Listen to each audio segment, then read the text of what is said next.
पण मी तसा वाटत नाही सिनियरसारखा. असा एकदम मोठा पुढारी, पोट आलेला पायजमा कुर्ता मी कधी घातला नाही. खादी म्हणजे मी कधी फार वापरली नाही.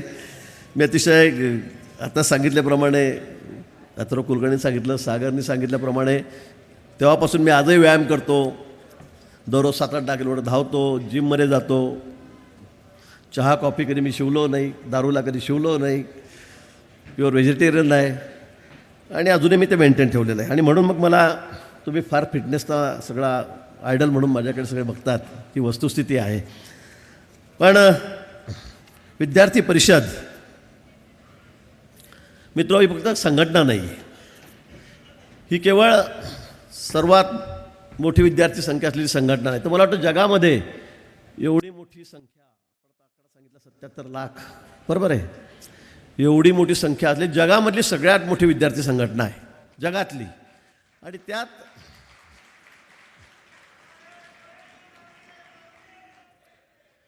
राष्ट्र प्रथम, देशाला प्राधान्य, राष्ट्राला प्राधान्य.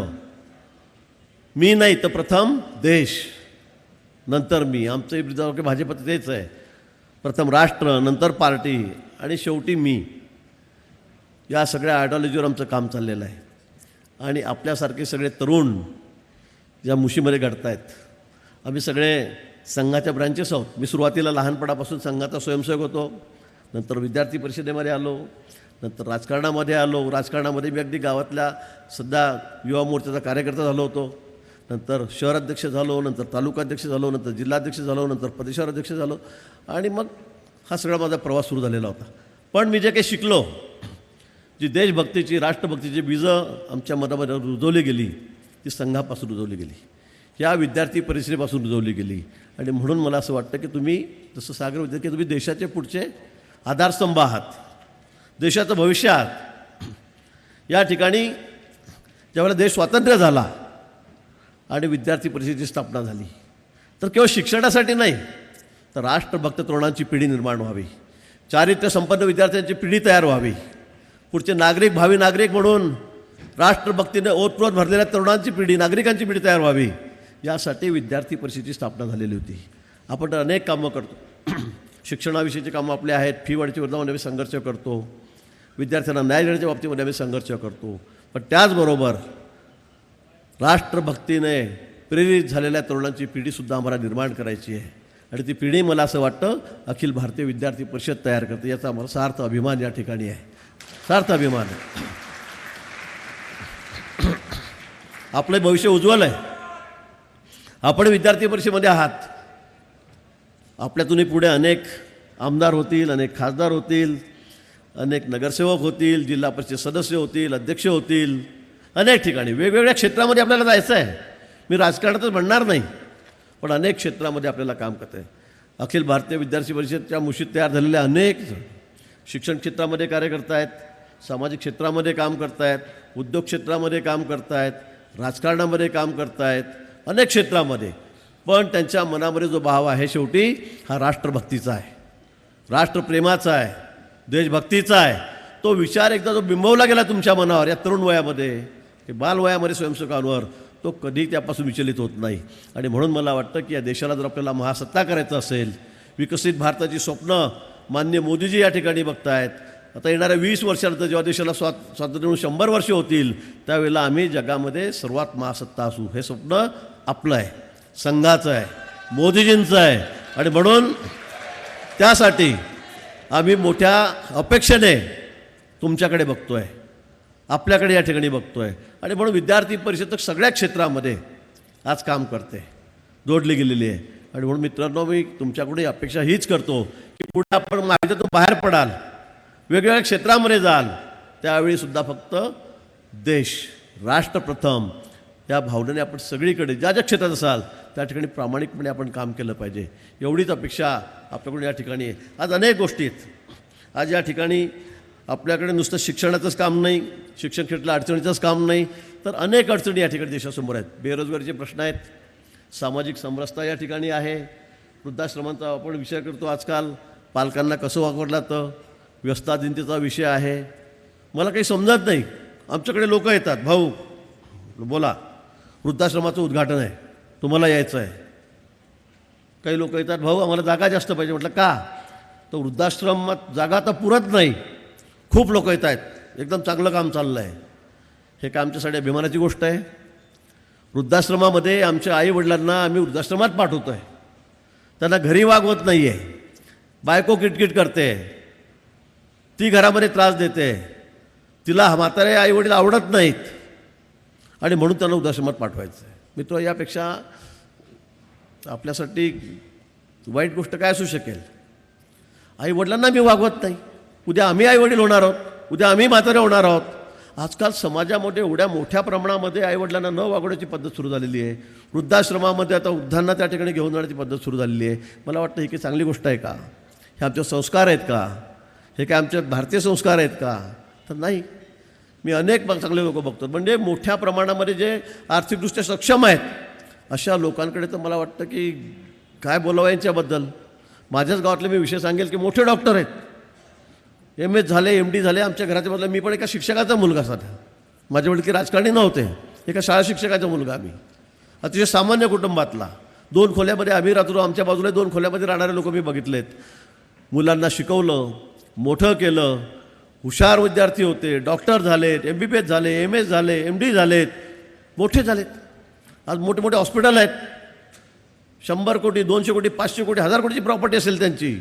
मी हा अनुभव सांगतोय माझा. मी ज्या वेळेला त्यांच्याकडे जातो, विचारतो कारण भाऊ कसं चाललं आहे, काय चाललं आहे, आरोग्य क्षेत्रात माझं मोठं काम आहे. त्यावेळेला विचारतो मावशी कुठे आहेत, काका कुठे आहेत?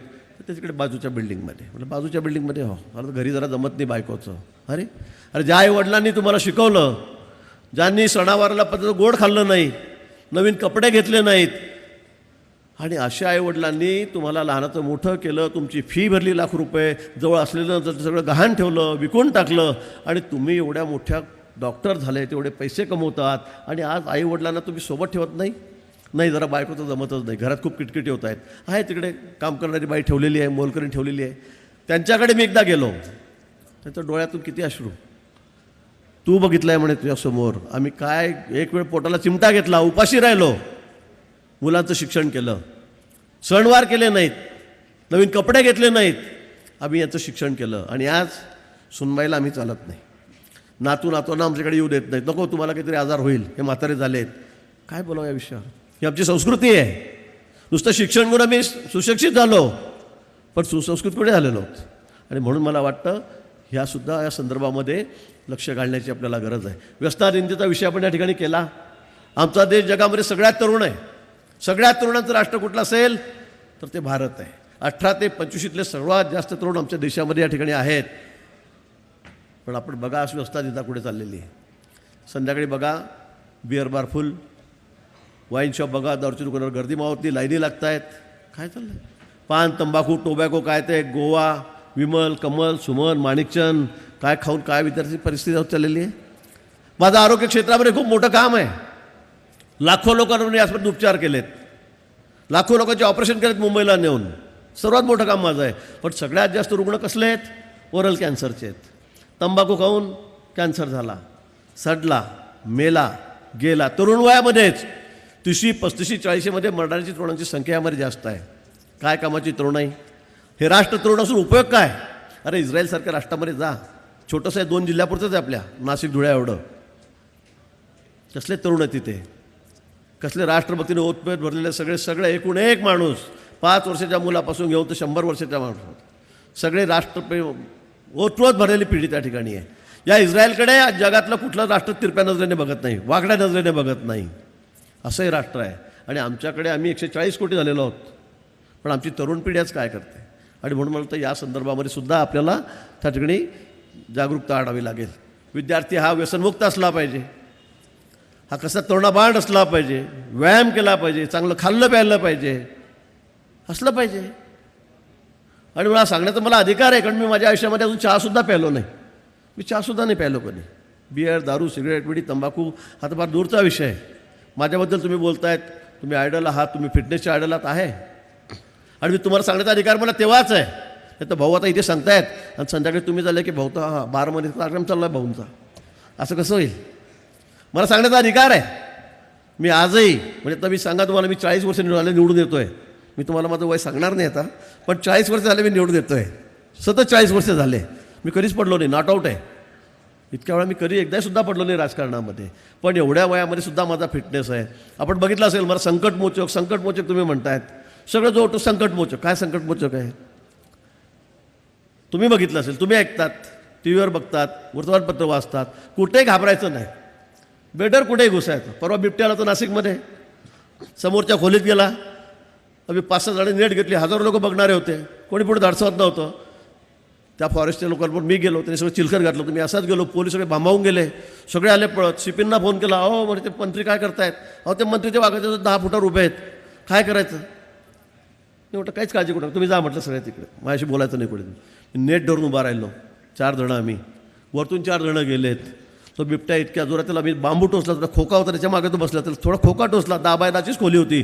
तो इतक्या जोरात आला, एकदा आला, दोनदा आला, तीनदा आला, आणि माझ्या अगदी खेटून उभी धरून असला तो फॉरेस्टचा गार्ड होता. इतक्या जोरात पंजा मारला की त्याच्या तोंडावर 50 टाके आलेत. सगळं फाडून टाकलं त्यांनी. मला सगळे म्हणे तुम्हाला लागलं असतं. म्हटलं लागलं असतं. काय फक्त लोकांनीच काम करायचं का? कर्मचाऱ्यांनीच काम करायचं, पोलिसांनी करायचं, फॉरेस्टवाल्यांनी करायचं, आणि पुढाऱ्यांनी फक्त आपले फोटो, म्हणजे त्याला पकडल्यावर आमचा फोटो काढा त्याच्याबरोबर, असं थोडं चालणार आहे? हे आमची जबाबदारी आहे. आपल्याला माहिती आहे, खोपोलीला मागच्या वेळेमध्ये लँडस्लायडिंग झालं 2 वर्षापूर्वी. 150 लोक मेलेत, दाबले गेले. रात्री 11 वाजता मला मुख्यमंत्री महोदय शिंदे साहेबांचे फोन आला, हो संकटमोचक भाऊ असं झालं. म्हटलं कुठे झालं? म्हणजे खोपोलीजवळ झालं. म्हणजे तुम्ही सकाळी हेलिकॉप्टर घ्या 6 वाजता आणि लगेच निघा. म्हटलं सकाळी, आणि एवढं पाऊस प्रचंड, इतकं वादळ. म्हटलं साहेब माझं हेलिकॉप्टर पडायचं कुठेतरी. म्हटलं मला शोधायला यावं लागेल तुम्हाला. मी म्हटलं नाही, मी आता रात्री निघतो. मी 11:30 वाजता गाडी घेतली, ड्रायव्हर घेतला, खोपोलीच्या पुढे तिकडे 10-12 किलोमीटर गेलो. ते मोठं डोंगर समोर, म्हणजे सगळा पहाडामधलाच विषय होता. आता करायचं काय? माझ्याबरोबर 2-3 मंत्री त्या ठिकाणी आलेत मागे, तेही पोहोचलेत. म्हटलं रात्रीच वर जावं लागेल, इतकं वादळ, इतका पाऊस, म्हणजे कसं काय जायचं, एवढा अंधार, आणि सरळ डोंगर 10 किलोमीटर, 8 किलोमीटर, 9 किलोमीटर. म्हटलं जावं लागेल. कोणीच तयार होत नव्हतं. म्हटलं असं कसं काय, 150 लोक गेलेत, आता काय अवस्था आहे, काय नाही बघावी लागेल. मी रात्री लगेच 11:30 वाजता चालायला सुरुवात केली, 11:30-12ला काहीतरी, आणि 1.5-2 तासामध्ये ते 8 किलोमीटर तर वर गेलो. अंधार कुठं, इतका पाऊस, इतकं वादळ, 150 लोक मरून पडली होती. सकाळपासून थोडं उजाळाची वाट बघितली. 5 वाजेपासून सगळ्या लोकांना काढायला सुरुवात केली. नंतर NDRFची टीम आली, SDRFची टीम आली. 100 लोकांना पुरण्याची व्यवस्था मी स्वतः खोदून त्या ठिकाणी केली, स्वतः खड्डे खोदून त्या ठिकाणी केली. हे करावं लागतं. नाही तर लोकांना मी मार्गदर्शन करायचं, लोकांना मी सांगायचं मोठ्या मोठ्या गोष्टी, कसं चालणार आहे? ज्या वेळेला देशभरामध्ये, मी सांगतो तुम्हाला, केरळासुद्धा मागच्या वेळेला पाऊस झाला, त्यावेळेला मी स्वतः गेलो, 100 डॉक्टरची टीम गेलो, एअरफोर्सचे 2-3 विमानं मागवले, 5-6 ट्रक मेडिसिन घेतलं, सगळे डॉक्टर घेतले, सगळे मशिनरी घेतल्या, आणि पूर्ण बोटीमध्ये आम्ही 10 दिवस प्रवास करत होतो. बोटीतूनच, कारण सगळ्या दूर पाणी होतं, नाही का? बरं, पेहलगावला परवा हल्ला झाला, दुसऱ्या दिवशी मी पेहलगावमध्ये होतो आपल्या लोकांना घ्यायला. महाराष्ट्रातले सगळे पर्यटक अडकलेले होते. दुसऱ्या दिवशी मी, सगळे म्हणे मरतो का, काय करतोय? म्हटलं असं कसं काय चालेल, आपण केलंच पाहिजे. उत्तराखंडामध्ये लँडस्लायडिंग झालं परवा, सर्वात आधी मीच गेलो होते महाराष्ट्रातून. म्हटलं मी जातो तिकडे, इतकी भयावह परिस्थिती होती. मार्ग काढत काढत मी त्या ठिकाणी पोहोचलो. मला वाटतं मित्र, संकटाला कधी घाबरायचं नाही, ते सामोरं जावं लागेल तुम्हाला. आणि तुम्ही जर घरातच बसून राहिलात, कसं काय होईल? सांगलीला महापूर आला, कोल्हापूरला, सांगलीला. नावेतून आम्ही गेलो, पुढे थोडा ब्रिज होता, त्याच्यावर पाणी होतं 3-4 फूट, नाव पुढे जात नव्हती. तिथले सोहेल शर्मा म्हणून SP होते, 28 वर्षाचा पोरगा, मिलिटरीचा कॅप्टन, 28-30 वर्ष माझ्यासोबत होता. बोट पुढे जात नाही, समोरच्या गावात जाणं जरुरी आहे. आम्ही म्हटलं चला पोहोच जाऊ. तुला पोहता येतं? म्हणे हो. म्हटलं तुला पोहता येतं? कॅप्टनला म्हटलं पोहता येतं. आम्ही त्यात उडी मारली. तिथून आम्ही पोहत गेलो, 1.5 किलोमीटर पोहत गेलो. आणि नंतर अर्ध्यात गेल्यावर तो मला SP त्या ठिकाणी सांगतो, भाऊ इथे सगळे मगरमच्छ असतात म्हणे, क्रोकोडाईल आहेत. म्हटलं हां. अर्ध्यात आल्यावर सांगतोय. म्हटलं तिकडे गेलं असतं आधी सांगितलं असतं म्हटलं मला. चल म्हटलं आता पुढे. आम्ही तेवढा सगळं किनारा पोहत त्या ठिकाणी गेलो, त्या गावामध्ये गेलो. मित्र, धाडस हे केलं पाहिजे. त्याशिवाय तुम्ही नुसत्या गप्पा कराल, गोष्टी कराल, तर याला काही उपयोग नाही आहे. आणि म्हणून मला संकटमोचक म्हणतात. मग कुठला मोर्चा असो, कुठला आंदोलन असो, मग अण्णा हजारेचं असो, जरांगे पाटलांचं असो, कुठे काही असो, सगळ्यात आधी मी त्या ठिकाणी राहतो. आणि म्हणून मला वाटतं की विद्यार्थी परिषदेमध्ये हे नेतृत्व गुण, हे गुण मी त्या ठिकाणी शिकलो, त्या मुशीमध्ये तयार झालो. आणि म्हणून आज मी या सगळ्या कुठे बेधडस, कुठे मी तुम्हाला 50 उदाहरणं सांगू शकतो अशी, की मी काय कुठे काय केलं गेलं म्हणून. आणि म्हणून मला असं वाटतं की आपल्याकडून सुद्धा फार अशी अपेक्षा नाही की एकदम वाघाच्या मागेच पळा आणि त्यालाच पकडा वगैरे असं काही करू नका. पण निश्चित ह्या देशाला जर आपल्याला महासत्ता करायचं असेल, या देशाला आपल्याला पुढे न्यायचं असेल, तर आज मोदीजीसारखं नेतृत्व आपल्याकडे आहे. राज्यामध्ये देवेंद्रजीसारखं नेतृत्व आपल्याकडे आहे. आणि या बाबतीमध्ये कोणाच्या मला शंकाच असायला नको की मोदीजींच्या नेतृत्वाखाली हा देश हा आता पुढे जाणार आहे, महासत्ता होणार आहे. अमेरिकेसारख्या राष्ट्राला आपण 11व्या नंबरवरून आपण 11 वर्षामध्ये आज 4थ्या नंबरवर अवस्था आपल्याला. जापानला पण यावर्षी मागे टाकलेलं आहे, जापानला पण मागे टाकलेलं आहे. आणि म्हणून कठीण काहीही नाही. असा एक कर्तृत्ववान नेता आपल्याला भेटलेला आहे की आपल्याला त्याचं कुणाच्या मनात शंकाच नाही. जगमान्य नेता आहे, जगातला सर्वात मोठा नेता आहे, लोकप्रिय नेता आहे, हा आपल्याला या ठिकाणी भेटलेला आहे. आणि म्हणून मला असं वाटतं या ठिकाणी की आपण हे राष्ट्र, हा देश हा जर सर्वात पुढे न्यायचा असेल, महासत्ता बनवायचं असेल, तर आपली आवश्यकता या ठिकाणी आहे. आज बोलण्याचा म्हणजे खरं म्हणजे खूप बोलण्यासारख्या विषयावर आहे. वेळेचं बंधन मला आहे. 15 मिनिटाची वेळ दिली होती, 16-17 मिनिट मला झालेले आहेत. त्यामुळे मी जास्त आपला वेळ या ठिकाणी घेणार नाही. पण तुम्ही आपल्याला पुन्हा सांगेल की या अधिवेशनाच्या माध्यमातून मला असं वाटतं की खूप विचारांची आता मेजवानी आपल्याकडून ठेवली जाणार आहेत. अनेक विचारवंत आपल्यासमोर या ठिकाणी बोलणार आहेत. स्वतः नितीनाथजी महाराज या ठिकाणी आपल्यासमोर बोलणार आहेत. यातून खूप काही गोष्टी आपण अंगीकारल्या पाहिजेत, घेतल्या पाहिजेत आणि आपल्या जीवनामध्ये नुसत्या आत्मसात केल्या पाहिजेत. नुसतं ऐकून चालणार नाही, तर ते आत्मसातही त्या ठिकाणी केल्या पाहिजे. आणि म्हणून मी आपल्याला या निमित्ताने पुन्हा मनापासून शुभेच्छा देतो. सावित्रीबाई फुले क्रांतीज्योती यांची आज जयंती आहे की ज्यांनी शिक्षणाची मुहूर्तमेढ केली. त्यांची जयंती या ठिकाणी आहे. त्यांनाही अभिवादन मी या ठिकाणी करतो. पुन्हा मला या कार्यक्रमाला या ठिकाणी बोलवलं, मला या ठिकाणी बोलण्याची संधी दिली, त्याबद्दल आपले आयोजकांचे मनापासून या ठिकाणी आभार मानतो. थांबतो. जय हिंद. पण मी तसा वाटत नाही सिनियरसारखा, असा एकदम मोठा पुढारी, वोट आलेला पायजमा कुर्ता मी कधी घातला नाही. खादी म्हणजे मी कधी फार वापरली नाही. मी अतिशय आता सांगितल्याप्रमाणे, अथर्व कुलकर्णी सांगितलं, सागरनी सांगितल्याप्रमाणे तेव्हापासून मी आजही व्यायाम करतो. दररोज 7-8 किलोमीटर धावतो, जिममध्ये जातो. चहा कॉफी कधी मी शिवलो नाही, दारूला कधी शिवलो नाही, प्युअर व्हेजिटेरियन आहे. आणि अजूनही मी ते मेंटेन ठेवलेलं आहे. आणि म्हणून मग मला तुम्ही फार फिटनेसचा सगळा आयडल म्हणून माझ्याकडे सगळे बघतात, ती वस्तुस्थिती आहे. पण विद्यार्थी परिषद मित्र ही फक्त संघटना नाही आहे, ही केवळ सर्वात मोठी विद्यार्थी संख्या असलेली संघटना आहे. तर मला वाटतं जगामध्ये एवढी मोठी संख्या, आकडा सांगितला 77 लाख, बरोबर आहे, एवढी मोठी संख्या असलेली जगामधली सगळ्यात मोठी विद्यार्थी संघटना आहे जगातली. आणि त्यात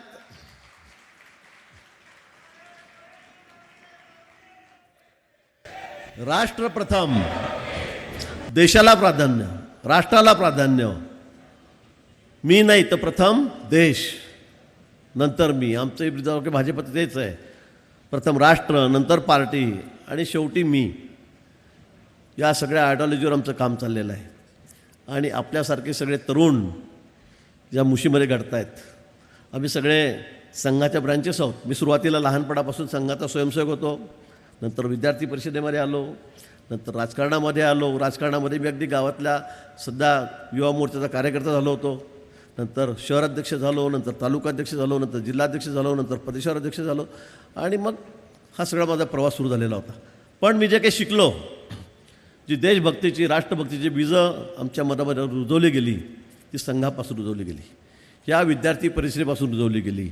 आणि म्हणून मला असं वाटतं की तुम्ही, जसं सागर विद्यार्थी, की तुम्ही देशाचे पुढचे आधारस्तंभ आहात, देशाचं भविष्य आहात. या ठिकाणी ज्यावेळेला देश स्वातंत्र्य झाला आणि विद्यार्थी परिषदेची स्थापना झाली, तर केवळ शिक्षणासाठी नाही, तर राष्ट्रभक्त तरुणांची पिढी निर्माण व्हावी, चारित्र्य संपन्न विद्यार्थ्यांची पिढी तयार व्हावी, पुढचे नागरिक, भावी नागरिक म्हणून राष्ट्रभक्तीने ओतप्रोत भरलेल्या तरुणांची पिढी, नागरिकांची पिढी तयार व्हावी, यासाठी विद्यार्थी परिषदेची स्थापना झालेली होती. आपण तर अनेक कामं करतो. शिक्षणाविषयीची कामं आपली आहेत. फी वाढीच्या विरोधामध्ये आम्ही संघर्ष करतो, विद्यार्थ्यांना न्याय देण्याच्या बाबतीमध्ये आम्ही संघर्ष करतो. पण त्याचबरोबर राष्ट्रभक्तीने प्रेरित झालेल्या तरुणांची पिढीसुद्धा आम्हाला निर्माण करायची आहे. आणि ती पिढी, मला असं वाटतं, अखिल भारतीय विद्यार्थी परिषद तयार करते. याचा आम्हाला सार्थ अभिमान या ठिकाणी आहे, सार्थ अभिमान आहे. आपले भविष्य उज्ज्वल आहे. आपण विद्यार्थी परिषदेमध्ये आहात. आपल्यातूनही पुढे अनेक आमदार होतील, अनेक खासदार होतील, अनेक नगरसेवक होतील, जिल्हा परिषद सदस्य होतील, अध्यक्ष होतील, अनेक ठिकाणी वेगवेगळ्या क्षेत्रामध्ये आपल्याला जायचं आहे. मी राजकारणातच म्हणणार नाही, पण अनेक क्षेत्रामध्ये आपल्याला काम करतं आहे. अखिल भारतीय विद्यार्थी परिषदच्या मुशीत तयार झालेले अनेक शिक्षण क्षेत्रामध्ये कार्य करत आहेत, सामाजिक क्षेत्रामध्ये काम करत आहेत, उद्योग क्षेत्रामध्ये काम करत आहेत, राजकारणामध्ये काम करत आहेत, अनेक क्षेत्रामध्ये. पण त्यांच्या मनामध्ये जो भाव आहे शेवटी हा राष्ट्रभक्तीचा आहे, राष्ट्रप्रेमाचा आहे, देशभक्तीचा आहे. तो विचार एकदा जो बिंबवला गेला तुमच्या मनावर या तरुण वयामध्ये, की बालवयामध्ये स्वयंसेवकांवर, तो कधी त्यापासून विचलित होत नाही. आणि म्हणून मला वाटतं की या देशाला जर आपल्याला महासत्ता करायचं असेल, विकसित भारताची स्वप्न माननीय मोदीजी या ठिकाणी बघतायत. आता येणाऱ्या 20 वर्षानंतर जेव्हा देशाला स्वातंत्र्य मिळून 100 वर्ष होतील, त्यावेळेला आम्ही जगामध्ये सर्वात महासत्ता असू, हे स्वप्न आपलं आहे, संघाचं आहे, मोदीजींचं आहे.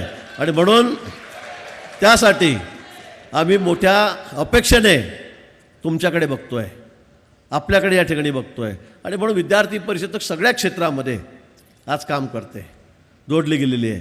आणि म्हणून मित्रांनो, मी तुमच्याकडे अपेक्षा हीच करतो की पुढे आपण माहितीतून बाहेर पडाल, वेगवेगळ्या क्षेत्रामध्ये जाल, त्यावेळीसुद्धा फक्त देश, राष्ट्रप्रथम या भावनेने आपण सगळीकडे ज्या ज्या क्षेत्रात असाल त्या ठिकाणी प्रामाणिकपणे आपण काम केलं पाहिजे, एवढीच अपेक्षा आपल्याकडून या ठिकाणी आहे. आज अनेक गोष्टी आहेत.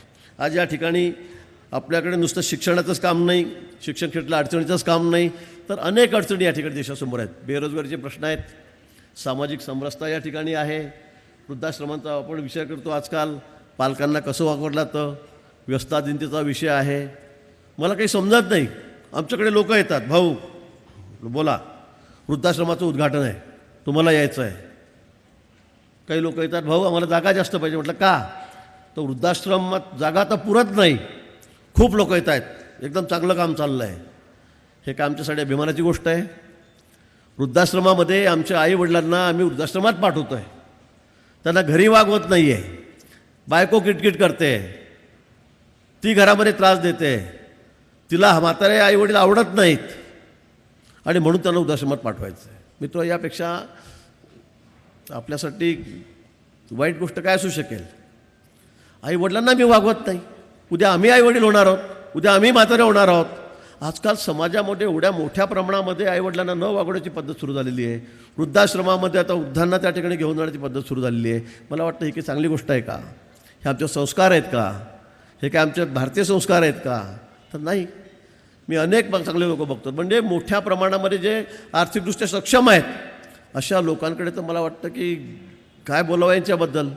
माझ्याच गावातले मी विषय सांगेल की मोठे डॉक्टर आहेत, MS झाले, MD झाले. आमच्या घराच्या बदला मी पण एका शिक्षकाचा मुलगा साधा, माझे वडील की राजकारणी नव्हते, एका शाळा शिक्षकाचा मुलगा. आम्ही अतिशय सामान्य कुटुंबातला, 2 खोल्यामध्ये आम्ही राहतो. आमच्या बाजूला 2 खोल्यामध्ये राहणारे लोक मी बघितलेत. मुलांना शिकवलं, मोठं केलं, हुशार विद्यार्थी होते, डॉक्टर झालेत, MBBS झाले, MS झाले, MD झालेत, मोठे झालेत.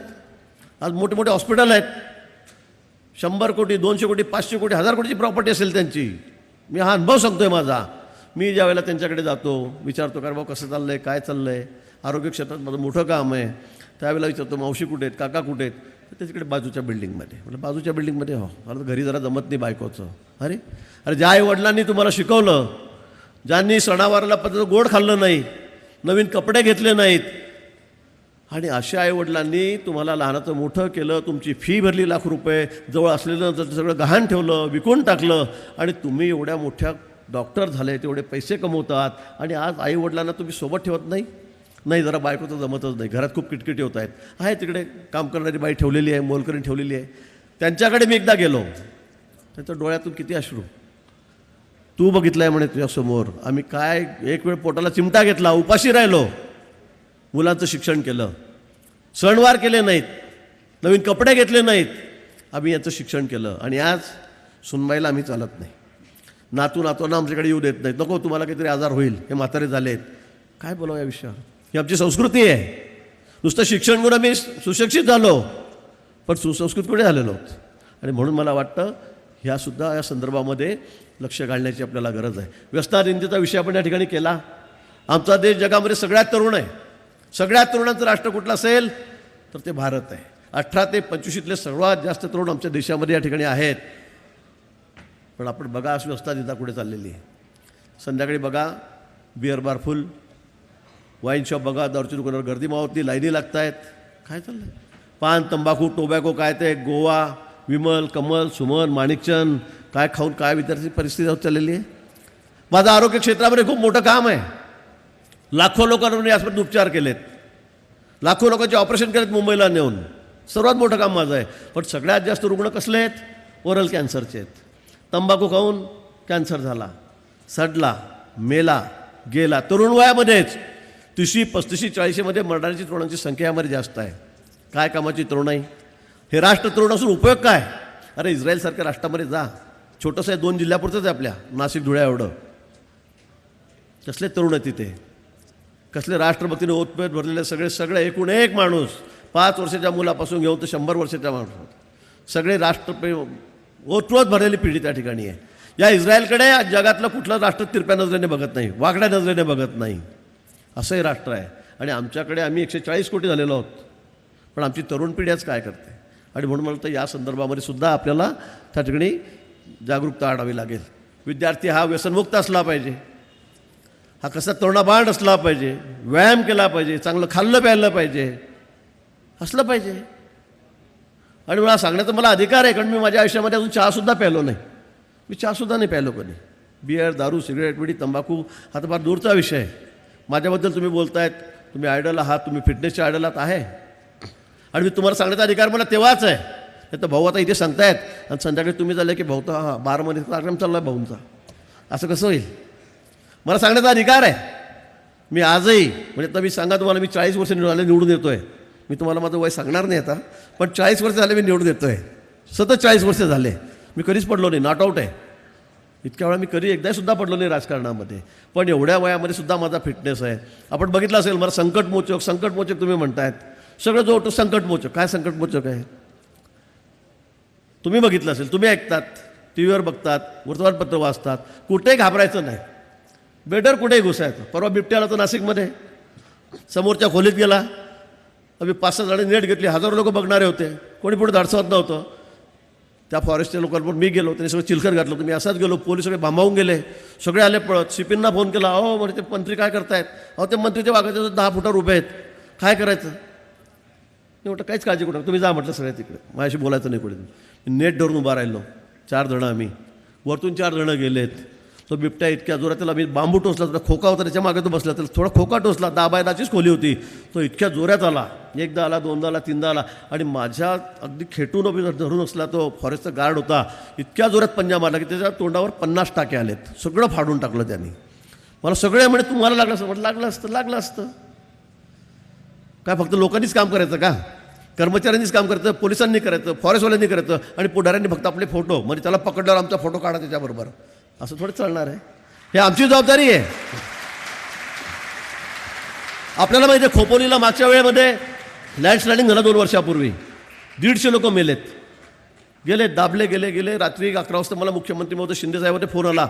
हो संकटमोचक गिरी भाऊ, असं झालं. म्हटलं कुठे झालं? म्हणजे खोपोलीजवळ झालं. म्हणजे तुम्ही सकाळी हेलिकॉप्टर घ्या 6 वाजता आणि लगेच निघा. म्हटलं सकाळी. आणि एवढं पाऊस प्रचंड, इतकं वादळ. म्हटलं साहेब माझं हेलिकॉप्टर पडायचं कुठेतरी. म्हटलं मला शोधायला यावं लागेल तुम्हाला. मी म्हटलं नाही, मी आता रात्री निघतो. मी 11:30 वाजता गाडी घेतली, ड्रायव्हर घेतला, खोपोलीच्या पुढे तिकडे 10-12 किलोमीटर गेलो. ते मोठं डोंगर समोर, म्हणजे सगळा पहाडामधलाच विषय होता.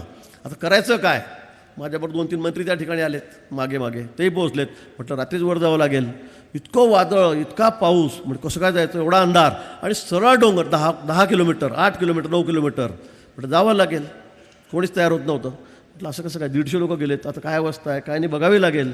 मी रात्री लगेच 11:30 वाजता चालायला सुरुवात केली, 11:30-12ला काहीतरी. आणि 1.5-2 तासामध्ये ते 8 किलोमीटर तर वर गेलो. अंधार कुठं, इतका पाऊस, इतकं वादळ, 150 लोक मरून पडली होती. सकाळपासून थोडं उजाळाची वाट बघितली. 5 वाजेपासून सगळ्या लोकांना काढायला सुरुवात केली. नंतर NDRFची टीम आली, SDRFची टीम आली. 100 लोकांना पुरण्याची व्यवस्था मी स्वतः खोदून त्या ठिकाणी केली, स्वतः खड्डे खोदून त्या ठिकाणी केली. हे करावं लागतं. नाही तर लोकांना मी मार्गदर्शन करायचं, लोकांना मी सांगायचं मोठ्या मोठ्या गोष्टी, कसं चालणार आहे? ज्या वेळेला देशभरामध्ये, मी सांगतो तुम्हाला, केरळासुद्धा मागच्या वेळेला पाऊस झाला, त्यावेळेला मी स्वतः गेलो, 100 डॉक्टरची टीम गेलो, एअरफोर्सचे 2-3 विमानं मागवले, 5-6 ट्रक मेडिसिन घेतलं, सगळे डॉक्टर घेतले, सगळे मशिनरी घेतल्या आणि पूर्ण बोटीमध्ये आम्ही 10 दिवस प्रवास करत होतो. बोटीतूनच, कारण सगळ्या दूर पाणीच पाणी होतं, नाही का बरं. पेहलगावला परवा हल्ला झाला, दुसऱ्या दिवशी मी पेहलगावमध्ये होतो आपल्या लोकांना घ्यायला. महाराष्ट्रातले सगळे पर्यटक अडकलेले होते. दुसऱ्या दिवशी मी सगळे म्हणे मरतो का, काय करतोय. म्हटलं असं कसं काय चालेल, आपण केलंच पाहिजे. उत्तराखंडामध्ये लँडस्लायडिंग झालं परवा, सर्वात आधी मीच गेलो होते महाराष्ट्रातून. म्हटलं मी जातो तिकडे, इतकी भयावह परिस्थिती होती. मार्ग काढत मी त्या ठिकाणी पोहोचलो. मला वाटतं मित्र, संकटाला कधी घाबरायचं नाही, ते सामोरं जावं लागेल, सामोरं जावं लागेल तुम्हाला. आणि तुम्ही जर घरातच बसून राहिलात कसं काय होईल. सांगलीला महापूर आला, कोल्हापूरला सांगलीला. नावेतून आम्ही गेलो, पुढे थोडा ब्रिज होता, त्याच्यावरच पाणी होतं 3-4 फूट, नाव पुढे जात नव्हती. तिथले सोहेल शर्मा म्हणून SP होते, 28 वर्षाचा पोरगा, मिलिटरीचा कॅप्टन, 28-30 वर्ष माझ्यासोबत होता. बोट पुढे जात नाही, समोरच्या गावात जाणं जरुरी आहे. आम्ही म्हटलं चला पोहोच जाऊ. तुला पोहता येतं म्हणे, हो. म्हटलं तुला पोहता येतं, कॅप्टनला म्हटलं पोहता येतं. आम्ही त्यात उडी मारली, तिथून आम्ही पोहत गेलो, 1.5 किलोमीटर पोहत गेलो. आणि नंतर अर्ध्यात गेल्यावर तो मला SP त्या ठिकाणी सांगतो, भाऊ इथे सगळे मगरमच्छ असतात म्हणे, क्रोकोडाईल आहेत. म्हटलं हां. अर्ध्यात आल्यावर सांगतोय. म्हटलं तिकडे गेलं असतं आधी सांगितलं असतं म्हटलं मला. चल म्हटलं आता पुढे. आम्ही तेवढा सगळा किनारा पोहत त्या ठिकाणी गेलो, त्या गावामध्ये गेलो. मित्र, धाडस हे केलं पाहिजे. त्याशिवाय तुम्ही नुसत्या गप्पा कराल, गोष्टी कराल, तर याला काही उपयोग नाही आहे. आणि म्हणून मला संकटमोचक म्हणतात, मग कुठला मोर्चा असो, कुठला आंदोलन असो, मग अण्णा हजारेचं असो, जरांगे पाटलांचं असो, कुठे काही असो, सगळ्यात आधी मी त्या ठिकाणी राहतो. आणि म्हणून मला वाटतं की विद्यार्थी परिषदेमध्ये हे नेतृत्व गुण, हे गुण मी त्या ठिकाणी शिकलो, त्या मुशीमध्ये तयार झालो. आणि म्हणून आज मी या सगळ्या कुठे बेधाडस, कुठे मी तुम्हाला 50 उदाहरणं सांगू शकतो अशी, की मी काय काय कुठे कुठे काय केलं गेलं म्हणून. आणि म्हणून मला असं वाटतं की आपल्याकडून सुद्धा फार अशी अपेक्षा नाही की एकदम वाघाच्या मागेच पळा आणि त्यालाच पकडा वगैरे, असं काही करू नका. पण निश्चित ह्या देशाला जर आपल्याला महासत्ता करायचं असेल, या देशाला आपल्याला पुढे न्यायचं असेल, तर आज मोदीजीसारखं नेतृत्व आपल्याकडे आहे, राज्यामध्ये देवेंद्रजीसारखं नेतृत्व आपल्याकडे आहे.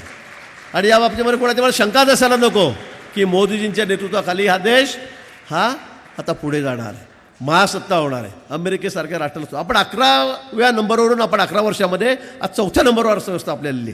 जापानला पण यावर्षी मागे टाकलेलं आहे, जापानला पण मागे टाकलेलं आहे. आणि म्हणून कठीण काहीही नाही. असा एक कर्तृत्ववान नेता आपल्याला भेटलेला आहे की आपल्याला त्याचं कुणाच्या मनात शंकाच नाही. जगमान्य नेता आहे, जगातला सर्वात मोठा नेता आहे, लोकप्रिय नेता आहे, हा आपल्याला या ठिकाणी भेटलेला आहे. आणि म्हणून मला असं वाटतं या ठिकाणी की आपण हे राष्ट्र, हा देश, हा जर सर्वात पुढे न्यायचा असेल, महासत्ता बनवत असेल, तर आपली आवश्यकता या ठिकाणी आहे. आज बोलण्याचा म्हणजे खरं म्हणजे खूप बोलण्यासारख्या विषयावर आहे. वेळेचं बंधन मला आहे, 15 मिनिटाची वेळ दिली होती, 16-17 मिनिट मला झालेले आहेत, त्यामुळे मी जास्त आपला वेळ या ठिकाणी घेणार नाही. पण तुम्ही आपल्याला पुन्हा सांगेल की या अधिवेशनाच्या माध्यमातून मला असं वाटतं की खूप विचारांची आता मेजवानी आपल्याकडून ठेवली जाणार आहेत. अनेक विचारवंत आपल्यासमोर या ठिकाणी बोलणार आहेत. स्वतः नितीनाथजी महाराज या ठिकाणी आपल्यासमोर बोलणार आहेत. यातून खूप काही गोष्टी आपण अंगीकारल्या पाहिजेत, घेतल्या पाहिजेत आणि आपल्या जीवनामध्ये नुसत्या आत्मसात केल्या पाहिजेत. नुसतं ऐकून चालणार नाही, तर त्या आत्मसातही त्या ठिकाणी केल्या पाहिजे. आणि म्हणून मी आपल्याला या निमित्ताने पुन्हा मनापासून शुभेच्छा देतो. सावित्रीबाई फुले क्रांतीज्योती यांची आज जयंती आहे की ज्यांनी शिक्षणाची मुहूर्तमेढ केली, त्यांची जयंती या ठिकाणी आहे.